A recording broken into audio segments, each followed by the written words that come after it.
इला, इलाज भी तदबीर। तदबीर कहते हैं तरीकों को, यानी कि कोई कुछ इस तरीके के मामले, कुछ इस तरीके इख्तियार किए जाएं जिससे कि इलाज हो जाए। क्योंकि हमने शुरू में पढ़ा था इलाज करने के तीन तरीके होते हैं। नंबर एक, इलाज बिद दवा, यानी कि दवा दे करके मर्ज को जो है शिफा देना, मर्ज से शिफा देना। और नंबर दो है इलाज बिद तदबीर, यानी कि कुछ तरीके, ऐसे ऐसे तरीके इख्तियार किए जाएं जहां दवाई का काम नहीं है, उन तरीकों का काम है। ठीक है, इस तरह के इंतजाम किए जाएं कि तंदुरुस्ती बन जाए और जो बीमारी है वो जिस्म को छोड़ दे। उसी में इलाज भी तदबीर में न्यूट्रिशन भी है, यानी कि खाने को कम कर दिया जाए, खाने को बढ़ा दिया जाए। ठीक है, ये यूनानी में है, यूनानी में खाने को कम कर दिया जाए, खाने को बढ़ा दिया जाए। और अगर हम मॉडर्न की बात करें तो मॉडर्न में ये है कि प्रोटीन वाली गिजाएं दी जाए। जैसे शुगर के जो पेशेंट होता है उसको जो है कार्बोहाइड्रेट की गिजा से बचाते हैं। इस तरह का न्यूट्रिशन, इस तरह का पोषक तत्व, इस तरह की खाने नहीं देते जिसके अंदर कार्बोहाइड्रेट हो। शुगर के मरीज को ज्यादातर प्रोटीन वगैरह की डाइट देते हैं, प्रोटीन की गिजा यानी कि प्रोटीन का न्यूट्रिशन देते हैं, क्योंकि शुगर के मरीज के लिए कार्बोहाइड्रेट जो है वो नुकसानदेह होता है और प्रोटीन दे सकते हैं, प्रोटीन सेफ होता है। तो क्योंकि कार्बोहाइड्रेट जो है, कार्बोहाइड्रेट वो ग्लूकोज में चेंज होकर के जो है शुगर में चेंज होकर हो जाता है, तो इसलिए कार्बोहाइड्रेट, क्योंकि कार्बोहाइड्रेट एक तरीके से चीनी यानी कि शुगर ही होता है, तो कार्बोहाइड्रेट की गिजा को अवॉइड करते हैं मॉडर्न में। ठीक है, और जो प्रोटीन वाली गिजाएं हैं जिनके अंदर प्रोटीन है उनको अच्छा समझा जाता है। इसका एक एग्जाम्पल ये है कि जिन लोगों को शुगर हो जाता है उनको जो न्यूट्रिशन दिया जाता है, यानी कि इलाज बिल तगजिया, इसको इलाज बिल तगजिया बोलेंगे, यानी कि ट्रीटमेंट बाय न्यूट्रिशन। उनको क्या करते हैं कि उनको रिकमेंड करते हैं, उनको मशवरा देते हैं कि आप चने के आटे की रोटी खाइए, क्योंकि चने में जो है कार्बोहाइड्रेट कम होता है, चने में जो है प्रोटीन और आयरन वगैरह होता है। तो उससे क्या होता है, जो सेल्स डैमेज होते हैं शुगर हो जाने की वजह से, वो सेल्स इतनी जल्दी से डैमेज नहीं होते, उनको जो है एनर्जी मिलती रहती है। और मरीज के जो मूवमेंट होती है वो ढीली नहीं पड़ती, मरीज जो है वो चाक चौबंद तंदुरुस्त बना रहता है। इसलिए ज्यादातर तो चूंकि एक तरफा जो है, जिस आदमी ने गेहूं की रोटी खाई हो वो आदमी फिर चने की रोटी मुस्तकिल खाली चने की रोटी कैसे खाए, क्योंकि चने की रोटी जब ठोस होती है थोड़ा सा, तो फिर क्या करते हैं कि भाई आधा जो है आप चना मिला लो, आधा गेहूं मिला लो और उसकी रोटी खाओ। तो ये इलाज भी तगजिया हुआ, यानी कि ये भी इलाज भी तदबीर ही का हिस्सा है एक तरीके से। यानी कि एक तरीके से कुछ इस तरह के काम करे जा रहे हैं, इस तरह की कुछ टेक्निक इस्तेमाल की जा रही है जिससे कि मरीज जो है वो शिफायाब हो जाए, यानी कि ठीक हो जाए। और अगर कोई शिफायाब ही है, तंदुरुस्त ही है, तो उसकी तंदुरुस्ती बनी रहे। एक तीसरा तरीका है इलाज बिल जराहत। इलाज बिल यद बोलते हैं, यद के मायने होते हैं हाथ के। तो हाथ किस चीज में चला जाते हैं, सर्जरी में, ऑपरेशन वगैरह करने में। तो इलाज बिल जराहत यानी कि इलाज बिल यद जो है एक पूरा सब्जेक्ट है हमारे यहाँ नर्सिंग यूनानी में। उसको हम यहाँ पढ़ चुके हैं और दोबारा भी उसको रिवाइज कर देंगे, यानी कि उसका रिवीजन ले लेंगे, दोबारा भी एक बार सर उसको देख लेंगे जल्दी ही। सर, इलाज तो बिल जो है ये मालिश भी हो सकता है ना? जी बिल्कुल हो सकती है, इलाज बिल यद में मालिश भी आ पेज सकती नंबर है। कौन सा पढ़ा जी रहे हो आप? जी जी। मैं पेज नंबर 281 पढ़ा रहा हूँ। टू एट्टी इलाज वन बिल यद में आपकी मालिश भी आ सकती है, वो लोकल ट्रीटमेंट होगा। जी सही कह रहे हैं आप। तो इरसाल अलग यानी कि लीच थेरेपी। ठीक है, लीच, लीच कहते हैं जोंक को। एक पानी में मिलने वाला जीव है, जंतु है, आप लोग ज्यादातर जानते हैं। यूनानी में उसके जरिए से भी इलाज किया जाता है, क्योंकि जोंक जो है वो कोई दवाई तो है नहीं। तो जोंक क्या है, एक जानवर है।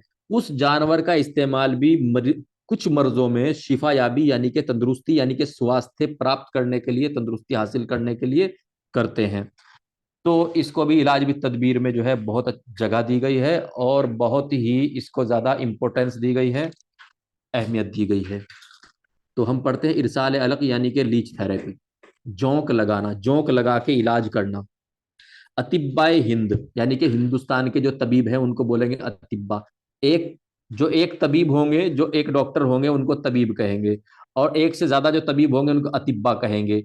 ठीक है, तबीब की जमा अतिब्बा, अतिब्बाए हिंद यानी कि हिंदुस्तान के तबीब, बहुत सारे तबीब। ठीक है, और शेखुर रईस इब्ने सीना, ये जो शेखुर रईस इब्ने सीना है, ये शेख शेख बिन ये जो शेख जिसको हम शेख कहते हैं उन्हीं का नाम है। ठीक है। उनके उनका पूरा नाम है शेख अब्दुल रहमान। ठीक है, इस तरह का पूरा नाम है। और जो उनको शॉर्ट में शेख कह देते हैं, बू अली सीना भी कह देते हैं, इब्ने सीना भी कह देते हैं, इस तरह के इनके नाम। ठीक है। का कहना है, जो हिंदुस्तानी तबीब है उनका, और जो शेखुर रईस इब्ने सीना है इनका, कि जल्दी अमराज यानी कि स्किन डिसऑर्डर्स या स्किन की जो बीमारियां होती हैं, जो चमड़ी की बीमारियां होती हैं, मैं जोंक चिपका करके जोंक से इलाज करना, जोंक चिपका करके इलाज करने से बहुत ज्यादा फायदा होता है। ये शेख कहते हैं, शेख बू अली सीना। और हिंदुस्तानी अतिब्बा इकराम कहते हैं। ठीक है। अब स्किन डिजीज यानी कि जरब, जरब यानी कि खाज, जिसे खुजली कह देते हैं, स्केबीज बोलते हैं इंग्लिश में। खनाजीर लिम्फ एडिनोमा, यानी कि खनाजीर जो है ये यूनानी है। कंठमाला कहते हैं आयुर्वेद में, हिंदी में कंठमाला कहते हैं। इसमें क्या होता है, गले में जो है मोटे मोटे एक तरीके से गदूद हो जाती है, गांठें सी हो जाती हैं, पक जाती हैं, लिम्फ एडिनोमा होता है। चुंबल होता है, जिसको चंबल भी कह सकते हैं। जहरबाद कहते हैं। नवासीर, नवासीर कहते हैं फिस्टुला को। फिस्टुला यानी कि इंसान के जिस्म के किन्हीं दो दो ओपनिंग के अंदर जो है एक ओपनिंग बन जाए, उसको बोलते हैं नवासीर, फिस्टुला। पुराने कुरु यानी कि ओल्ड अल्सर, यानी कि पुराने जख्म। और सरतान यानी कि कैंसर। कैंसर को भी दरअसल यूनानी में, कैंसर एक्चुअली एक, कैंसर का जो जो कॉन्सेप्ट है कैंसर का, वो एक मॉडर्न कॉन्सेप्ट है, एक एलोपैथिक कॉन्सेप्ट है। और यूनानी में जो कैंसर है, यूनानी में जिसको सरतान बोलते हैं, कैंसर को यूनानी में सरतान बोलते हैं। यूनानी में इसको भी एक फुंसी ही माना गया है। अगर जाहिर बदन है, अगर कैंसर जाहिर बदन है, यानी कि ऊपर कहीं स्किन में है, ठीक है, तो दिख रहा है, कोई फोड़ा फुंसी है और वो कैंसर का है, तो यूनानी में उसको जो है सरतान यानी कि एक फोड़ा ही माना गया है, एक फुंसी मानी गई है। लेकिन जब कैंसर के ऊपर रिसर्च हुई, मॉडर्न में गया, माइक्रोस्कोपिकली यानी कि खुर्दबीनी तौर से इसकी तहकीक हुई, तो फिर पता चला कि कैंसर तो बहुत खतरनाक है, हड्डी में भी हो जाता है, खून के अंदर भी हो जाता है, जिस्म में कहीं भी हो सकता है। तो फिर वो एक डेफिनेशन थोड़ा सा अलग हुई, वो एक मॉडर्न टाइप से डेफिनेशन हो गई, एलोपैथिक टाइप से डेफिनेशन हो गई। लेकिन अगर जिस्म के ऊपर कहीं फोड़ा फुंसी है, और वो फोड़ा फुंसी जो है कैंसरस सेल्स उसके अंदर हैं, तो उसको जो है सरतान कहेंगे, और उसको एक फोड़ा फुंसी यानी कि जल्दी बीमारियों में ही शामिल करेंगे। और उसमें भी जौंक का लगाना जो है वो मुफीद बताया जाता है, कि इलाज के लिए जौंक का लगाना फायदेमंद है, लाभकारी है, मुफीद है।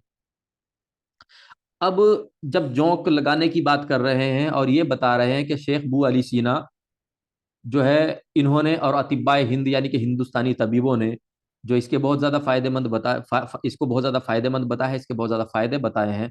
तो फिर ये भी पता होना जरूरी है कि किस क्या सारी जौंके, क्या जितनी भी जौंके पाई जाती हैं, जौंकों की जितने भी स्पीसीज हैं, क्या वो सारी की सारी फायदेमंद है, या कुछ फायदेमंद है और कुछ को इस्तेमाल नहीं करना चाहिए। तो इसके बारे में है कि सभी जौंक फायदेमंद नहीं होती, सभी जौंक फायदेमंद नहीं होती। जिस तालाब यानी कि जोहड़ में, ठीक है, काई जमी हो, जिसमें छोटे छोटे मेंढक भी हों, ऐसी जोंक जिसका सिर छोटा, कलेजी के रंग का हो, जिसका मुंह, जिसका सिर छोटा और कलेजी रंग कैसा होता है, डार्क, डार्क रेड, यानी कि स्याह सुर्ख, यानी कि ऐसी सुर्खी, यानी कि ऐसी लाली जिसके जो लाली जो है वो बहुत ज्यादा गाढ़ी हो गई हो, यानी कि कालेपन पे आ गई हो। ठीक है, तो उसको कलेजी के रंग का कहते हैं। और चूहे की पूंछ की तरह साइज में छोटी हो, ऐसी जोंकों को फायदेमंद यानी कि लाभकारी बताया गया है। जो छोटी हो, जिनका सर भी छोटा है, और जिनका कलर जो है कलेजी का यानी कि डार्क, डार्क रेड कलर हो, बहुत मतलब एक तरीके से डार्क रेड उसको बोलते हैं, उस लाल कलर को बोलते हैं जिसके अंदर बहुत ज्यादा गाढ़ा लाल हो, यानी कि जो जिसके अंदर कालापन भी मारता हो। ठीक है, इस तरह की जोंके जो हैं, और ऐसे तालाब, ऐसे जोहड़ में रहती हो जिसमें छोटे छोटे मेंढक रहते हो, और काई आई हुई हो, तो ऐसे तालाब में, और इस तरह की खासियतों यानी कि गुणों वाली जो जोंके हैं वो फायदेमंद मानी गई हैं। और इसके अलावा ऐसी जोंके जिनके ऊपर चमकदार धारियां हो, कीचड़ और गंदे पानी में पाई जाती हो, फायदेमंद नहीं होती। ठीक है, ऐसी जोंकों को नहीं चिपकाना चाहिए। जिनका मुंह बड़ा हो, कीचड़ में पाई जाती हो, जिनके ऊपर जो है चमकीली धारियां हो, जिनके मुंह बड़े हो, ठीक है, वो जख्म भी बड़ा करेंगे, नुकसान पहुंचा देंगी। ठीक है, तो ऐसी जोंकों से बचने की तरगीब दी गई है, बचने का मशवरा दिया गया है। ठीक है, और जिनके मुंह छोटे हों, और कीचड़ में नहीं बल्कि पानी में पाए जाते हो, जिसमें काई हो, जिसमें छोटे छोटे मेंढक हो, उसको फायदेमंद बताया गया है। ठीक है। अब जोंक लगाने का तरीका, जोंकों को लगाने से कम 1 दिन पहले साफ पानी में रखना चाहिए। सूत कर उसके अंदर की गंदगी को बाहर कर देना चाहिए। जोंक को पानी में हरकत यानी मूवमेंट करते देखना चाहिए। जिनकी हरकत मूवमेंट तेज हो उनको चिपकाना चाहिए। मकाम माऊफ यानी बीमार जगह पर चिपकाना चाहिए। देखो इसमें कई चीजें बताई गई हैं। नंबर एक तो ये देखिए, आज के वक्त में जो है तो आज के वक्त में तो जारों में उपलब्ध है जोंके। जो जो लोग जोंक पकड़ने का काम करते हैं वो पकड़ते हैं, और पकड़ करके जो है कांच करके साफ जार में, एक किसी बर्तन में जो है उसमें पानी वानी डाल के, साफ पानी बढ़िया पानी डाल करके उसमें छोड़ देते हैं और फिर उसको बेचते हैं। ठीक है। लेकिन अगर कहीं पर जोंक नहीं बिक रही हो, या फिर पुराने जमाने की बात करते हैं, तो पुराने जमाने में क्या होता था, या अगर कहीं जोंक किसी को नहीं मिल रही है तो वो क्या करे। ठीक है, अगर कहीं किसी को पकड़ी पकड़ाई नहीं मिल रही है, मर्तबान वगैरह कोई इस तरह का जार वगैरह बर्तन नहीं मिल रहा है जिसको हम खरीद करके इस्तेमाल कर सकते हैं, तो वो क्या करे। उसका तरीका ये है कि सबसे पहले जोंकों को पकड़ ले। पकड़ने के बाद क्या करे, उनको साफ पानी में रखे, क्योंकि पहले वो कैसे पानी में है, पहले वो काई वाले पानी में है, गंदे पानी में है जिसमें मेंढक वेंढक भी है। और उसके ऊपर उनको सूत लें, क्योंकि जोंक कैसी होती है, जोंक होती है रस्सी सी होती है, छोटी छोटी सी। ठीक है। अब जो भी वो अंदर कीचड़ वीचड़, जो भी कीड़े कीड़े मकोड़े खाती होंगी, जो भी वो खाती होंगी अपना पेट भरने के लिए, वो जाहिर सी बात है उनके पेट में ही होता होगा, तो उसको सूत दें। सूत दें यानी कि जो उनके अंदर भरा हुआ है वो निकाल दें। ठीक है। और उनको साफ पानी में रख दें 24 घंटे पहले, यानी कि 1 दिन पहले। ठीक है। और फिर ध्यान रखना चाहिए कि जो जोंकें उसके अंदर डाली है उनकी मूवमेंट कैसी है, वो कैसे चल फिर रही है। जो जोंकें अच्छे से चल फिरे, जिनकी मूवमेंट अच्छी हो, जो जोंकें अच्छे से चले फिरे जिनकी मूवमेंट अच्छी हो, उनको चिपकाना चाहिए। और कहाँ चिपकाना चाहिए, उनको मकामे माऊफ, अंजू प्लीज ध्यान दीजिए आप, उनको मकामे माऊफ यानी कि ऐसी जगह जहां लगाना है, किसी फोड़े पे लगाना है, किसी फुंसी पे लगाना है, किसी दाद पे लगाना है, किसी खाज वाली जगह पे लगाना है, कहाँ पे लगाना है, उसको मतलब पहले ही क्लियर कर लेना चाहिए कि ये यहाँ चिपकाना है, तो फिर वहां पे चिपका देनी चाहिए। और चिपकाने से पहले क्या करना चाहिए, चिपकाने से पहले जो है जिस जगह जोंक को चिपकाना है वहां साबुन से धो देना चाहिए। धो करके जो है साफ पानी से, साबुन से धो करके, साफ करने के बाद किसी साफ सूती कपड़े से, किसी साफ सूती कपड़े से जो कि साफ हो, सूखा हुआ, उससे वहां पे साफ कर देते हैं। और साफ करते टाइम एक का ध्यान रखना चाहिए कि थोड़ा सा हल्के से दबाव से साफ कर देना चाहिए, ताकि मैल मैल कुचैल जो भी उस जगह खाल पे, स्किन पे लगा हुआ हो, वो भी अच्छे से साफ हो जाए। उसके बाद फिर वहां पे जोंक लगा देनी चाहिए। ठीक है। इसको पढ़ते हैं। जिस जगह पर जोंक लगानी हो वहां पर साफ पानी से, साबुन से धोकर किसी साफ सूती कपड़े से साफ कर देना चाहिए। अब जोंक हटाने का तरीका, जोंक लगा दी है, जोंक ने जो है वो जो सक करना था, जो खराब खिलते यानी कि जो खराब खून चूसना था वो चूस लिया, उसके बाद जो है उनको हटाना भी है। तो वो किस तरीके से हटाना है, उसमें क्या क्या चीजें करनी है, उसमें क्या क्या ध्यान रखना है। नंबर एक, चिपकाने के बाद जो कि गंदा खून चूस लेती हैं और फूलकर मोटी हो जाती हैं, क्योंकि वो खून को क्या करती है, पी लेती हैं। मोटी होकर खुद ही गिर जाती हैं। अगर खुद ब खुद ना गिरे तो जोंक के ऊपर थोड़ा सा नमक डाल देते हैं, जिससे वे चिपकी हुई जगह को छोड़कर अलग हो जाती है। ठीक है। क्योंकि जोंक जो है, जोंक के ऊपर जैसे ही नमक गिरता है, जोंक जो है वो सिकुड़ जाती है, और अगर उसने कोई चीज पकड़ रखी है उसको छोड़ भी देती है। ठीक है। तो अगर जोंक नहीं हट रही है अपने आप से, हालांकि जब उसने खून पी लिया है, जिस जगह भी वो गंदी, मतलब किसी बीमारी को, किसी गंदे खून को चूसने के लिए लगाई थी, जब वो वहां से जो है हट गई है, उसने गंदा खून चूस लिया है, पी लिया है, तो फिर उसको जब वो फूल गई है, उसके अंदर उसके पेट में भर गया है खून, तो उसे वो जगह छोड़ देनी चाहिए, और जोंकें छोड़ देती हैं। लेकिन अगर कोई ना छोड़े तो उसका तरीका है कि उसके ऊपर जो है नमक डाल देना चाहिए। अब कुछ अतिब्बा जोंक को हटाने के बाद उसी मकाम पर सींगिया कपिंग लगाते हैं, जिसे ज्यादा फायदेमंद लाभकारी बताया गया है। कुछ अतिब्बा क्या करते हैं, जिस जगह सींगी लगाई है, जिस जगह जोंक लगाई है, तो वहां पर क्या करते हैं, उसके बाद जो है कपिंग कर देते हैं वहां पे।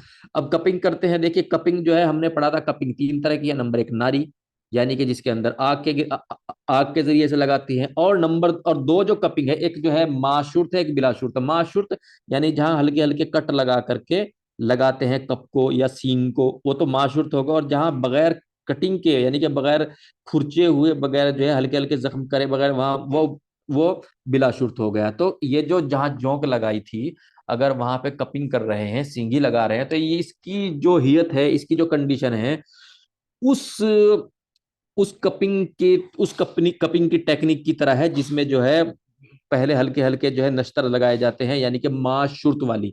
चूंकि जोंक ने जितना खून चूसना था चूस लिया, हल्का हल्का सा जख्म भी कर दिया। अब उसके ऊपर जब वहां कपिंग करेंगे तो रही सही जो कसर है वो कपिंग से पूरी हो जाए, क्योंकि कपिंग के अंदर जो है एक वैक्यूम प्रेशर होता है। वैक्यूम प्रेशर उस प्रेशर को बोलते हैं जो खींचने वाला प्रेशर हो, जैसे को हम हवा, ये वैक्यूम प्रेशर है, ये हमारे हमारे मुंह से बना हुआ वैक्यूम प्रेशर है।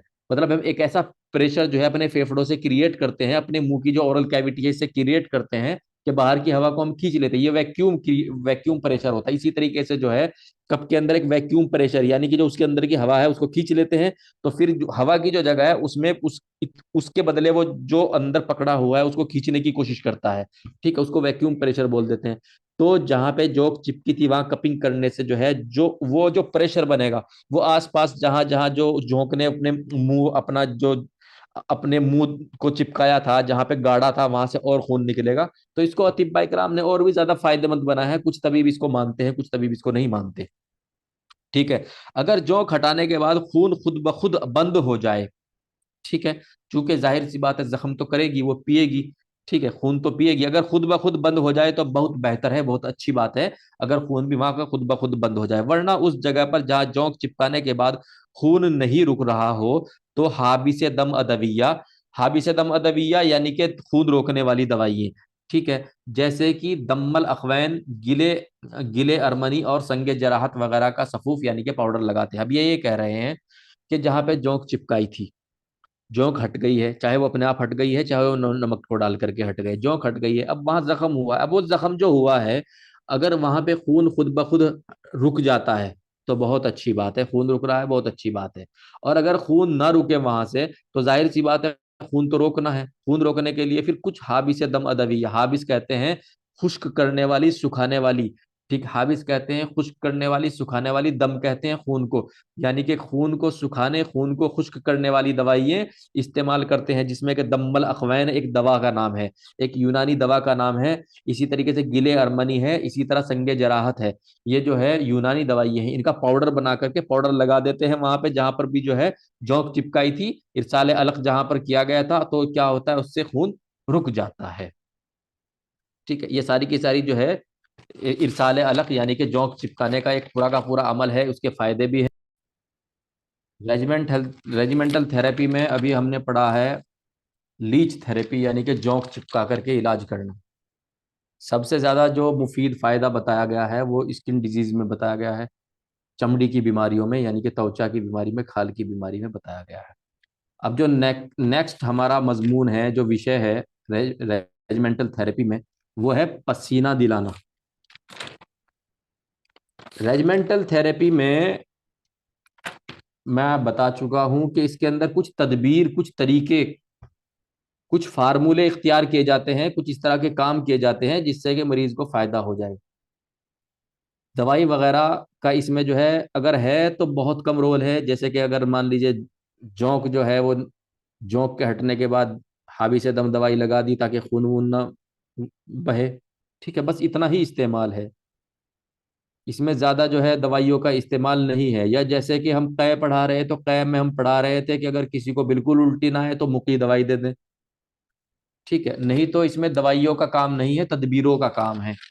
कुछ टेक्निक इस्तेमाल की तो उन टेक्निकों का काम है। उन टेक्निकों के जरिए से जो है मरीज शिफायाब हो जाता है, मरीज ठीक हो जाता है। ठीक है, तो अब हम पढ़ेंगे तारीख, यानी कि पसीना दिलाना, यानी कि मरीज को पसीना लाना। इंसान की जिल्द यानी स्किन में,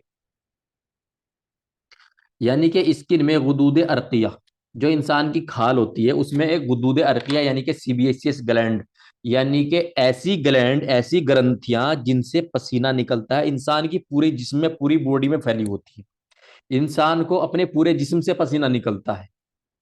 इंसान को अपने पूरे जिस्म से पसीना निकलता है, क्योंकि इंसान के पूरे जिस्म को जो कवर करती है वो स्किन करती है। और स्किन के अंदर जो है सीबेसियस ग्लैंड यानी कि गुदूद अर्किया मौजूद रहती हैं। जिस जगह बाल होते हैं वहां ये ग्लैंड, सीबेसियस ग्लैंड कम होती हैं, इसलिए वहां पसीना भी कम आता है।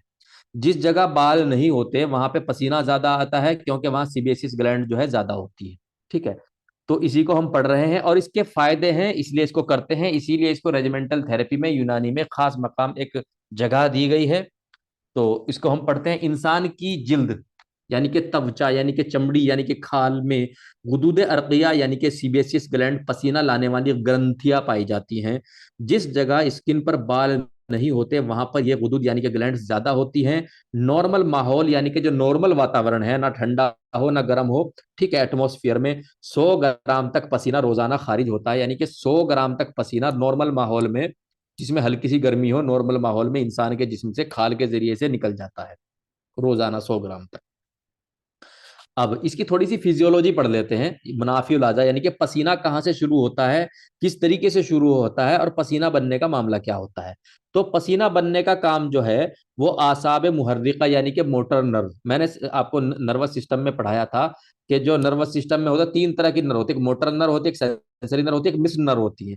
जो मोटर नर्व होती है इनके जरिए से कोई भी काम किया जाता है। जो सेंसरी नर्व है वो महसूस करती है, ठीक है, गर्म ठंडा जो भी है, खुरदरा चिकना सब चीजें ये, ठीक है।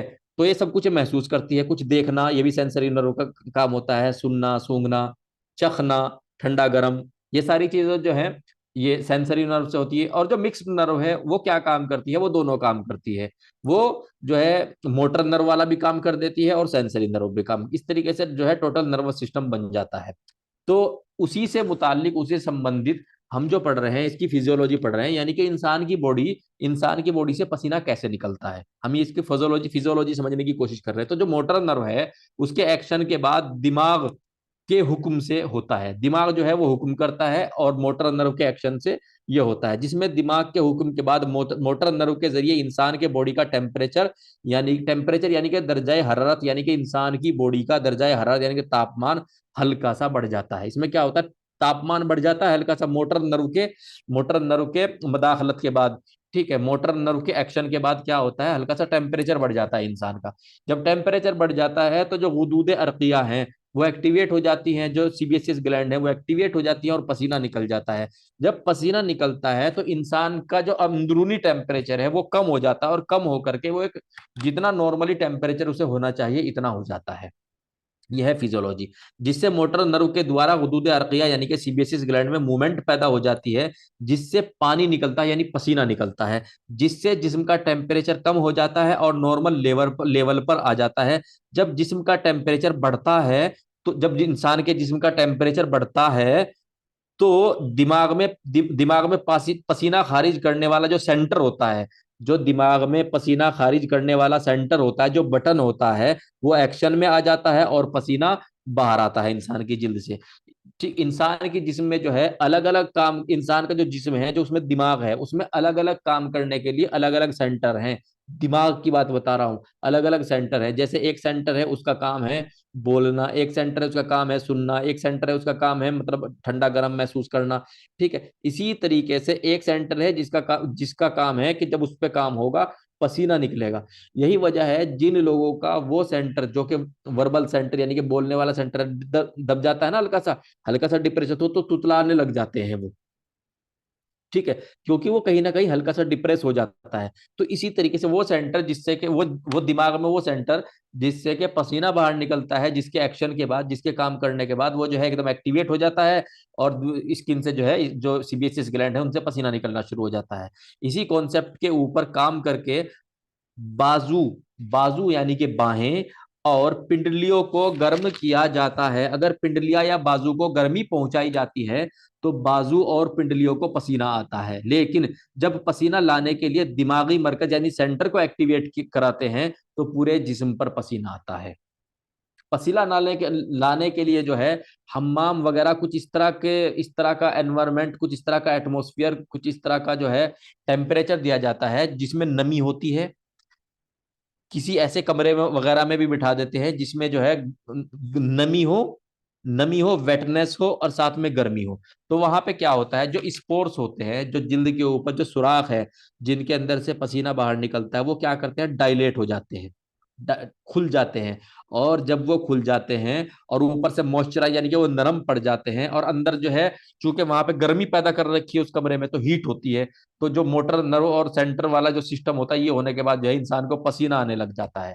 तो जहां पे पसीना दिलाने के लिए इंसान को बिठाया जाता है वो इस तरह का वहां पे एटमोस्फियर होता है कि वहां नमी होती है और गर्मी होती है। अगर अगर अगर मरीज को ऐसी जगह बिठा दिया जाए कि जहां गर्मी गर्मी हो, नमी ना हो, तो वहां क्या होगा, जो इंसान के जिस्म के ऊपर पोर्स है ना, जिनसे पसीना निकलता है, अरे भाई पानी निकल रहा है, जाहिर सी बात है सुराख से निकल रहा है, लेकिन वो सुराख हमें दिखाई नहीं दे रहे हैं, बल्कि माइक्रोस्कोप से दिखाई देते हैं। अगर माइक्रोस्कोप से देखेंगे तो वो पूरे के पूरे बड़े बड़े सुराख दिखाई देते हैं। तो वो सुराख जो है वो दिखाई देते हैं माइक्रोस्कोप से, जिनके अंदर से पसीना निकलता है। ठीक, अगर किसी मरीज को सिर्फ ऐसी जगह बिठा दिया जहां गर्मी हो और नमी ना हो, वहां क्या होगा, वो जो सुराख है वो सिकुड़ जाएंगे, और इंसान के जिस्म की जो अंदर की हीट है वो तो बढ़ेगी, लेकिन पसीना नहीं आएगा, क्योंकि जिस जगह उसको हीट दी गई थी वहां जो है गर्मी तो थी, लेकिन वेटनेस नहीं थी, नमी नहीं थी। इसका एग्जाम्पल है जैसे लू लग जाना।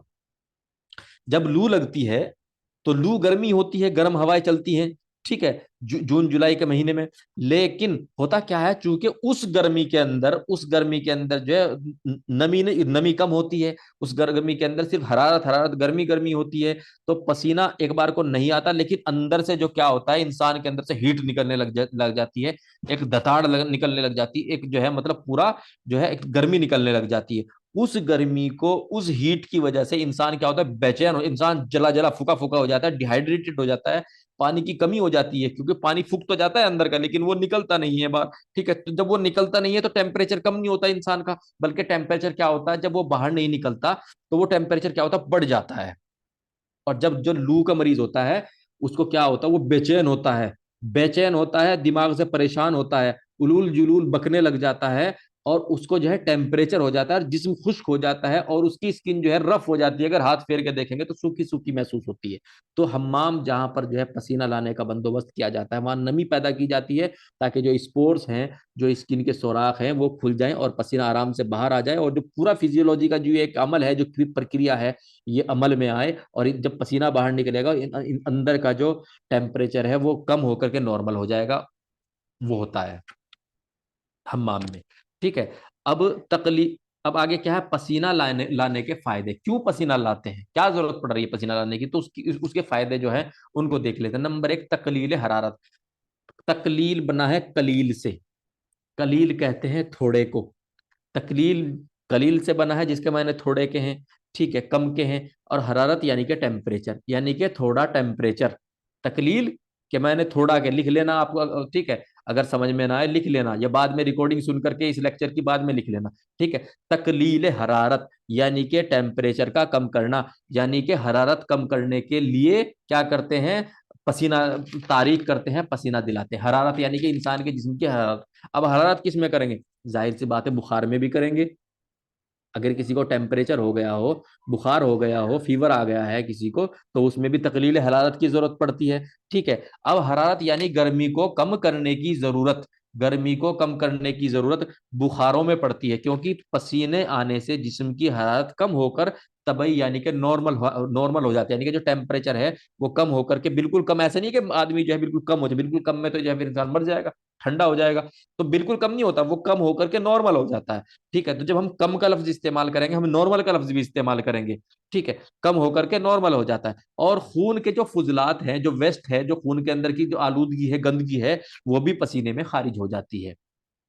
चूंकि पसीना आने से हरारत यानी कि तापमान यानी कि टेम्परेचर कम होता है, इसलिए चूंकि, ये पॉइंट है बी नोटेड, आप लोग इसको समझ लीजिए, दिमाग में बिठा लीजिए, लिख लीजिए। चूंकि पसीना आने से टेम्परेचर कम होता है, इसलिए जो मुअर्रिकात, मुअर्रिकात कहते हैं पसीना लाने वाली, मुअर्रिकात दवाइयाँ कहते हैं पसीना लाने वाली दवाइयाँ। जो मुअर्रिकात दवाइयाँ होती हैं, मुअर्रिकात यानी कि पसीना लाने वाली, उनको मुकल्लिलात, मुकल्लिल जो बना है वो कलील से बना है, यानी कि थोड़ा, यानी कि मुकल्लिलात हरारत यानी कि टेम्परेचर कम करने वाली भी उनको कहा गया है। जो पसीना लाने वाली दवाइयां हैं, उनको उनको तापमान कम करने वाली दवाइयां भी कहा गया है। यानी कि मुअर्रिकात दवाइयों को मुकल्लिलात मुकल्लिलात हरारत दवाइयां भी कहा गया है।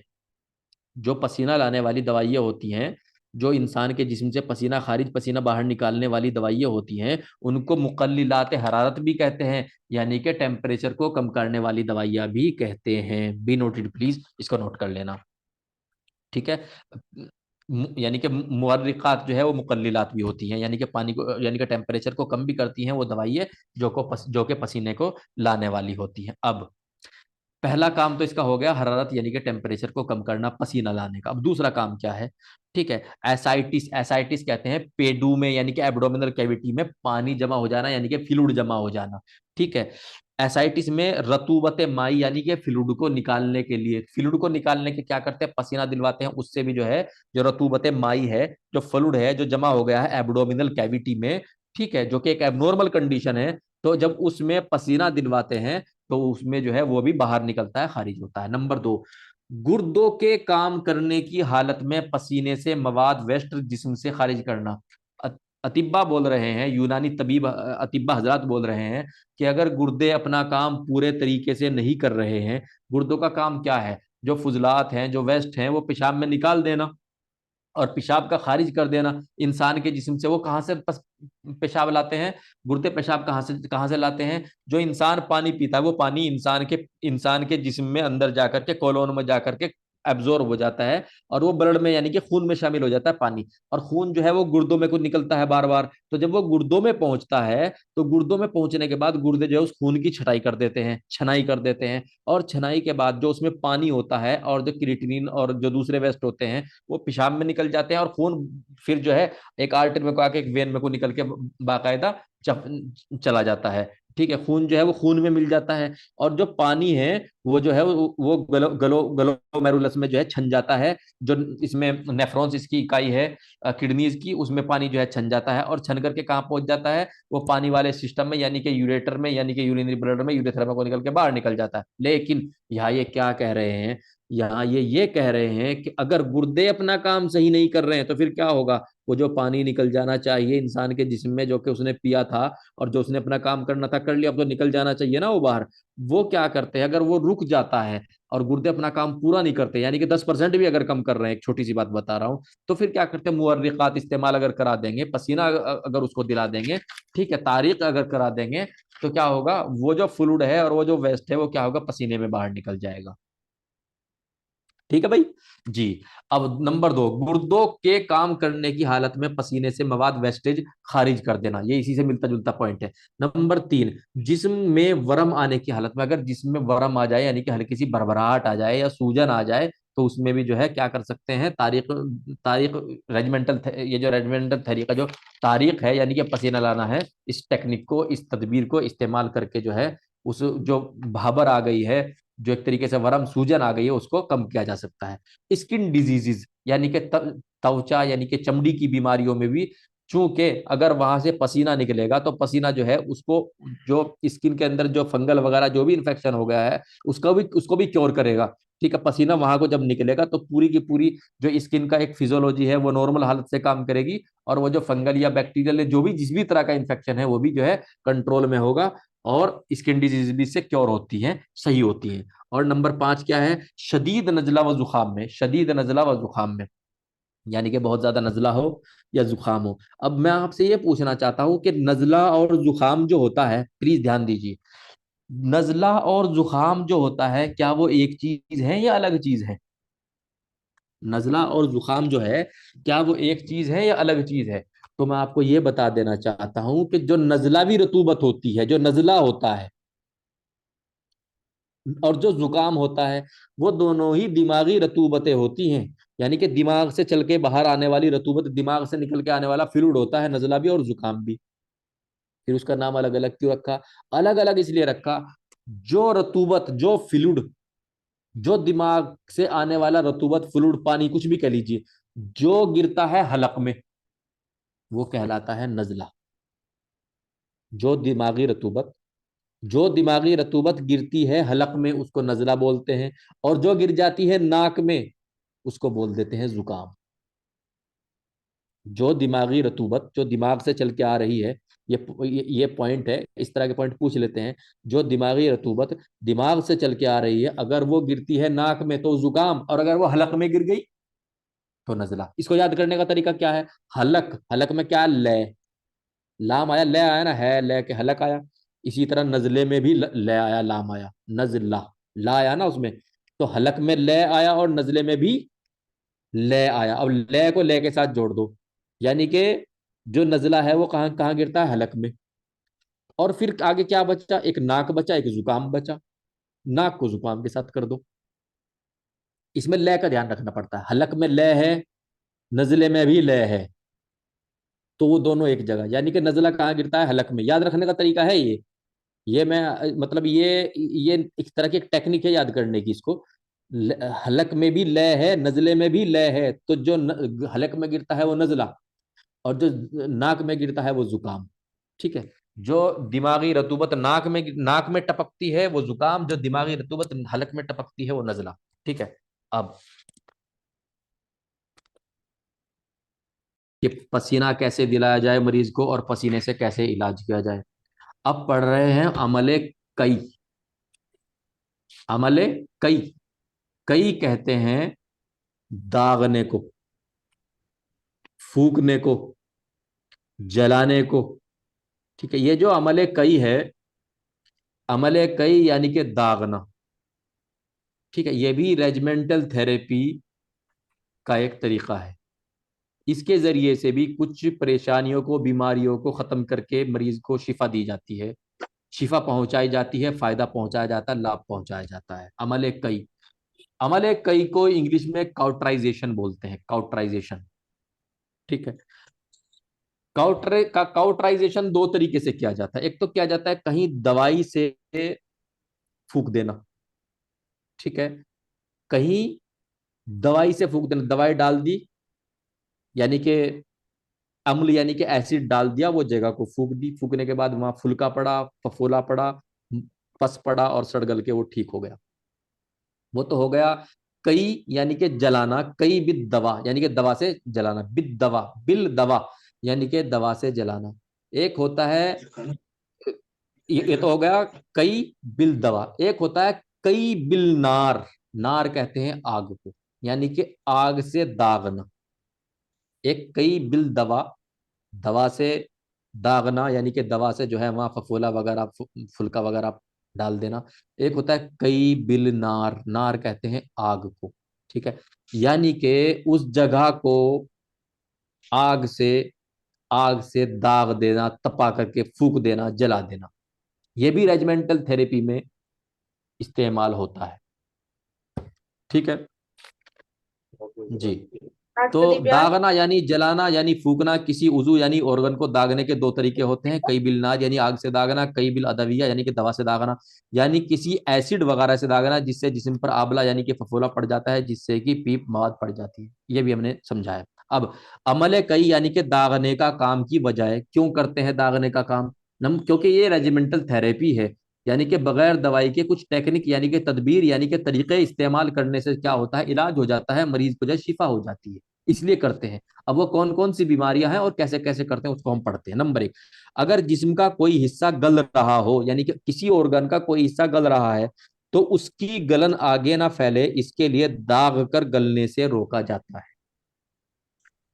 दाग कर, अब दागने के लिए क्या इस्तेमाल करते हैं, दागने के लिए कोई कोई छुरी इस्तेमाल करते हैं, कोई चाकू इस्तेमाल करते हैं, कोई मेटल की, धात की जो है चिमटा इस्तेमाल करते हैं, कोई रोड इस्तेमाल करते हैं, कोई भी किसी मेटल का, उसमें कुछ मेटल्स हैं उसको फिर मैं आगे बताऊंगा, मेटल का जो है कोई टुकड़ा, कोई रोड, कोई चाकू, कोई छुरी, कोई कोई भी इस तरह का पार्ट, हिस्सा कहता है जिसको आग में तपा करके जो है, जहां किसी मरीज को दागना होता है, फूकना होता है इंसान के जिस्म का कोई हिस्सा, वहां पे चिपका देते हैं।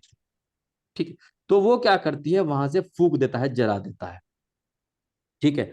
अब चूंकि मैं थोड़ा सा मॉडर्न तरीके से समझा दूं इसको, जहां गल सड़ रहा हो, वहां की जो नर्व होती है, वहां की जो नर्व होती है, नर्व जो सेंसरी नर्व होती है, वो भी एक तरीके से कई बार गल सड़ गई होती है। तो जिस टाइम पे दागा जाता है वहां तकलीफ तो होती है, क्योंकि पूरी तरीके से गल सड़ती नहीं, लेकिन तकलीफ कम होती है, इतनी तकलीफ नहीं होती। अगर किसी धात को तपा करके नॉर्मल जगह पे लगा दिया जाए तो जान निकल जाए, परेशानी बहुत ज्यादा हो। लेकिन अगर किसी धात को तपा करके ऐसी जगह लगा दे जहां गल सड़ रहा हो, तो वहां इतनी तकलीफ नहीं होती जितनी तकलीफ दूसरी जगह होती है। इसीलिए एक एहतियात यानी कि सावधानी ये भी है जब अमले कई यानी कि दागा जा रहा हो, तो नॉर्मल जगह वो टच ना हो, ताकि तकलीफ ना हो। ठीक है, ये है। किसी ऑर्गन को ताकत पहुंचाकर उसके दर्द को रोका जाता है, जैसा कि कुल्हे के दर्द में दाग कर कुल्हे का दर्द यानी कि वजाउल वरक को रोका जाता है। जो मोटे थुलथुले लोग होते हैं, जिनकी बॉडी जो है वो हिलती रहती है, समन मुफरत यूनानी में लफ्ज हुआ है समन मुफरत, जो इससे पीड़ित, इससे परेशान होते हैं, उसमें क्या करते हैं, कुछ लोगों के जो कुल्ले होते हैं ना वो ढीले हो जाते हैं, क्योंकि मोटापा ज्यादा हो जाता है, तो उनके कुलों को हल्का हल्का दाग देते हैं, जिससे क्या होता है, जो कुल्ले का जोड़ होता है उसको जो है मफसले, उसको मफसले वरक वो बोलते हैं, वरक कहते हैं कुल्ले के जोड़ को, मफसले वरक। ठीक है, मफसल कहते हैं जॉइंट को यूनानी में, जिस तरीके अज़्म हड्डी को कहते हैं मफसल, कहते हैं जॉइंट को। तो मफसले वरक यानी कि कुल्ले का जोड़। तो मफसले वरक में जो दर्द होता है उसको वजाउल वरक कहते हैं, यानी कि वजह कहते हैं दर्द को, वजाउल वरक यानी कि कुल्ले का दर्द। ठीक है, तो कुल्ले के दर्द को कम कैसे किया जाता है, जो लोग मोटे होते हैं और जिनके कुल्ले ढीले हो जाते हैं, ठीक है, ये यूनानी कॉन्सेप्ट है, तो उसमें क्या करते हैं, दाग देते हैं, जिससे उसके अंदर जो है सख्ती आ जाती है, और वजाउल वर्क यानी कि कुल्ले के दर्द में आराम हो जाता है, अफाका हो जाता है, सुकून मिल जाता है। ठीक है, अगला पॉइंट, अगर किसी ऑर्गन के अंदर मवाद वगैरह पड़ गई हो, कोई फोड़ी फोड़ा फुंसी है, ठीक है, तो दाग कर उस मवाद को खत्म कर दिया जाता है, फूक दिया जाता है। ठीक है, अब अगला पॉइंट जो है जिरियानुद्दम, जिरियानुद्दम कहते हैं खून का बहना, कहीं चोट लगी, कहीं चोट लगी, और चोट लगने के बाद जो है वहां क्या हुआ, खून बहने लग गया। ठीक है, तो खून बहने के बाद वहां क्या होता है, वहां क्या करते हैं, खून बहने के बाद वहां से दाग देते हैं, फूक देते हैं, तो जो चीरा जहां लगा है, जहां कट लगा है, तो वो जो एज है, जो किनारे हैं वो जल जाते हैं, और जल करके क्या होता है, वो आपस में जो है एक तरीके से खुरंड सा हो जाता है, वहां पे बंद हो जाता है, और खून निकलना बंद हो जाता है। ठीक है, आपने एक फिल्म देखी होगी मस्तानी, मस्तानी को जो है ना वो गलती से जो है जख्म लग जाता है। ठीक है, तो वो एक्टर आते हैं वहां पे, वो मस्तानी हम तुम्हारा जख्म देखने के लिए आए हैं, तो वो अंदर जाते हैं, तो वो देखते हैं उसकी कमर पे जख्म था। अब वो क्या करते हैं वहां पे, तो वो अपनी छोटी छुरी निकालते हैं, और छोटी छुरी को जो वहां पे दिया जल रहा होता है उसमें उसमें गर्म करते हैं, और गर्म करके जो है उसमें उसे दाग देते हैं। यही काउटराइजेशन है। ठीक है, मस्तानी को दाग देते हैं और कहते हैं कि अब ये जख्म जो है ये मतलब आपको परेशान नहीं करेगा, क्योंकि उन्होंने क्या कर दिया, एक तरीके से काउटराइजेशन कर दिया। यही काउटराइजेशन है। ठीक है, अब मैं आपको थोड़ा सा और आगे बाद में बताऊंगा, पहले इसको पूरा कर लो। कई दागने के काम से मुतालिक संबंधित पॉइंट्स, जब हम दागते हैं तो उसमें मुतालिक पॉइंट्स, अलग अलग पॉइंट क्या होते हैं, जिन मेटल से दागा जाता है, जो धाते हैं, धात यानी कि लोहा हुआ, चांदी हुआ, सोना हुआ, मेटल्स है ना, तो जिनमें दागन, जिनके दागने को सबसे अच्छा समझा जाता है सोने, यानी कि अगर सोने से दागा जाए तो उसको सबसे अच्छा समझा जाता है। सोना, गोल्ड, अगर उसकी किसी राड से, किसी उसके किसी भी हिस्से से, किसी उसके मतलब किसी भी हिस्से से अगर दागा जाएगा तो उसको सबसे अच्छा माना जाता है। तो दागने के लिए सबसे अच्छी मेटल कौन सी, सोना। अब दागते टाइम इस बात का ध्यान रखना चाहिए कि सिर्फ मसल्स यानी कि मांसपेशी वाला हिस्सा ही दागा जाए, जो मसल्स है, जो मांस है, मांसपेशी है, उसका ही हिस्सा दागा जाए। आर्टरी, आर्टरी यानी कि शरियान, ठीक है, वेन यानी कि वरीद, नर्व यानी कि असब को दागते टाइम बचा देना चाहिए, क्योंकि आर्टरी और वेन अगर दागी जाएगी तो ब्लड सर्कुलेशन में खराबी आ जाएगी। अगर आर्टरी दबेगी तो जो ब्लड ऊपर से ब्लड से आ रहा है वो उसमें डिफिकल्टी, परेशानी आ जाएगी। वेन अगर कहीं से दाग दी गई तो जो ब्लड वापस जा रहा है उसमें प्रॉब्लम आ जाएगी। नर्व, नर्व अगर दागी गई, पहली बात तो यह है कि मरीज बेचैन हो जाएगा और मरीज बेहोश भी हो सकता है। और दूसरी बात क्या है कि अगर नर्व दब जाएगी, डिप्रेस हो जाएगी, तो सेंसेशन खत्म हो जाएगा। ठीक है, तो आर्टरी, वेन और नर्व को बचा देना चाहिए। अब ये क्या कहते हैं, हेमरेज, खून रोकने के लिए दागते टाइम ये ध्यान रखा जाए कि जहां पर दागा जाए वहां पर खुरंड मोटा बने, यानी कि जैसे कहीं पे खून आ रहा है तो दागेंगे ना, वहां खुरंड मोटा बने, ताकि जो दोनों तरफ की खाले है ना, जहाँ चीरा लगा है, मान लीजिए हल्का सा कोई ब्लेड लग गया, ठीक है, गलती से लग गया, तो जो ब्लेड लगा है जहाँ के खून आ रहा है, तो जब वहां दागेंगे थोड़ा सा रखेंगे उसको, मेटल को, मान लीजिए जिस भी मेटल से दाग रहे हो, ताकि वो अच्छे से जो है वहां मोटा सा खुरंड बन जाए, ताकि जो खून रिसने का, खून निकलने का रास्ता है वो बिल्कुल बंद हो जाए। अगर किसी उजू यानी ऑर्गन के गले हुए हिस्से को दागा जाए तो ये ध्यान रखना चाहिए कि जितना हिस्सा गला हो उतने ही को दागा जाए और सही हिस्से को ना दागा जाए। जो मेटल है, जो गरम गरम धात है, सोना है, चांदी है, लोहा है, जो भी है, वो उस जगह न रखा जाए जहां पे जो है इन्फेक्टेड इन्फेक्टेड उजू नहीं है, यानी कि गला सड़ा खराब उजू नहीं है। ठीक है, एक ये चीज है। अगर दागने के अमल में हड्डी और सॉफ्ट टिश्यू को भी दागना मकसद हो, यानी कई बार हड्डियां तक गलनी शुरू हो जाती हैं, हड्डियां तक जो है दागा जाता है, तो ये क्या कह रहे हैं, अगर हड्डी तक को दागना हो तो जिस दांत से दागा जाए उस दांत को तपाकर उजू पर काफी देर तक रखा जाए, काफी देर तक रखा जाए, ताकि दागने का अमल हड्डी और सॉफ्ट टिश्यू यानी कि जो नरम नरम मांस होता है उस तक पहुंच जाए। क्योंकि नंबर एक तो हड्डी अंदर होती है इसलिए, और दूसरी वजह यह है चूंकि हड्डी सख्त होती है और सख्त चीज को दागने में जो है ज्यादा हीट की जरूरत होती है, और ज्यादा हीट क्या मिलेगी, थोड़ा ज्यादा टाइम में मिलेगी। तो इसलिए अगर हड्डी को दागना हो या सॉफ्ट टिश्यू को दागना हो जिनके अंदर जो है जो गलना शुरू हो गया, इन्फेक्टेड जो मवाद वगैरह कुछ भी आनी शुरू हो गई हो, तो वहां पे ज्यादा देर तक दागेगी। अब मैं दागने के बाद में थोड़ा सा कुछ और बता रहा हूँ, ये हमारा पूरा हो गया है। दागने के बारे में काउटराइजेशन यानी कि दागना, ये एक यूनानी रेजिमेंटल थेरेपी है, बहुत पुरानी रेजिमेंटल थेरेपी है। लेकिन ये जो हमारे एलोपैथिक वाले जो सिस्टम है, इसमें होता क्या है, इन्होंने इसकी अहमियत को समझा, इन्होंने इसकी जरूरत को समझा, इसके फायदे को समझा, इन्होंने एक मशीन बना ली। उस मशीन से इन्होंने क्या किया, जैसे कि हम धात से तपाते हैं ना, इन्होंने, प्लीज सब ध्यान दीजिए, बहुत बारीकी की पॉइंट बता रहा हूं। इन्होंने मेहंदी कैमरा ऑन कीजिए। इन्होंने क्या काम किया, इन्होंने क्या काम किया, जिस तरीके से हम धात के किसी टुकड़े से दागते हैं ना, इन्होंने धात के टुकड़े से नहीं दागा, इन्होंने क्या कर दिया, उसमें बाद में एक पिन लगा दिया आखिर में। और जब जरूरत हुई वो पिन जो है ना वो काउटरी का काम करने लग गई, जलाने का काम करने लग गई, और वो लाइट से चलने लग गई। तो काउटराइजेशन के लिए, जो कि हम यूनानी तबीब जो है सदियों से करते आ रहे थे, और हम किसी गले सड़े जख्म को, किसी किसी उजो को जो है एक तरीके से उसको जो है डिसइंफेक्टेंट यानी कि उसके जो है इन्फेक्शन करने वाला मवाद, इन्फेक्शन करने वाला जो मादा है वो खत्म हो जाए, इसके लिए इस्तेमाल कर रहे थे। इन्होंने देखा इन्होंने देखा कि अरे भाई, इससे तो अगर मान लीजिए हम किसी चीज को चिपका रहे हैं, चिपकता भी बहुत अच्छा है। तो इन्होंने इसको क्या काम किया, इन्होंने काउटरी मशीन बना ली, काउटराइजेशन से काउटरी मशीन बना ली। उसमें क्या किया, इन्होंने बाद में एक छोटी सी पिन लगा दी, और पिन लगाने के बाद बाकी जो है लाइट से चालू कर दिया उसको। और उसकी कमाल की बात यह, उससे करंट भी नहीं लगता, और जिस जगह को काउटरी करना हो, जलाना हो, वो इतने कोई करती है। अब जब कोई डॉक्टर ऑपरेशन करता है, मान लीजिए हिस्टेरेक्टोमी यानी कि बच्चेदानी निकालने वाला ऑपरेशन, वो एक बड़ा मेजर सर्जरी होती है, बड़ी सर्जरी होती है। तो उसमें क्या करते हैं, जब ये निकालते हैं, क्योंकि बच्चेदानी को जब निकालते हैं, जितनी भी उससे जुड़ी हुई नसें हैं, जो बच्चेदानी है, बच्चेदानी को जितनी भी नसें ने पकड़ रखा है, वो सब की सब तो कटेंगी ना। जब बच्चेदानी निकलेगी तो क्या करते हैं, वहां से एकदम खून एकदम फुहारा छुटता है, ठीक है, परफ्यूज ब्लीडिंग होती है। तो उसको क्या करते हैं, जैसे जहां से ब्लीडिंग होती है उसको आर्टरी, जो जो आर्टरी फोर्सेप होता है, झट से आर्टरी फोर्सेप से पकड़ के और उससे एकदम वो काउटराइजेशन कर देते हैं, जला देते हैं। अब वो काउटराइजेशन जिससे जो यूनानी अतिब्बा है अभी तक जो है खुले हुए जख्मों को, गले सड़े जख्मों को फूक रहे थे, ये नसों को फूक फूक के बंद कर रहे हैं।